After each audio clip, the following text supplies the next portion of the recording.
Emva kwenyanga eziliqela kuphandwa amapolisa athi anqakula abantu. Aba barhanelwayo ngabahlali belali enye nabo babulawayo ngendlela emasikizi. Abanye babo bakwajamelana nezinye izityholo neziquka ukuba neziyobisi kunye nokuba nomkhono wekati ongekho semthethweni. Amapolisa athi anetyala eliqinileyo. Siqinisekile ukuthi sibambe abantu akuyibona njengoba sisebenze ixesha elide kangaka si-investigator.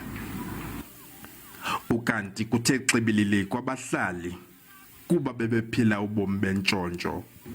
Namhlanje ewe sothukile kodwa not kangako kuba besoloko siyilindele uba ngenye imini inyani yakuvela andivela njengoba injalo. Imeko ibimbi kakhulu bhuti wam because ndenzekayo abantu abaninzi bahamba bolala kweminye imizi because asiyazi into yoba uzawuphinde abuye lo mntu ngaliphi ixesha okanye aqalise unqumlanini. Imizi emininzi ishiyiwe, abantu abaninzi bamkile basemakapa, abanye abasalali emizini yabo.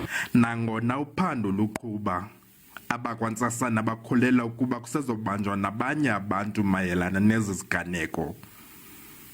Abongile Yankisi, kwiindaba ze-SABC, eCacadu.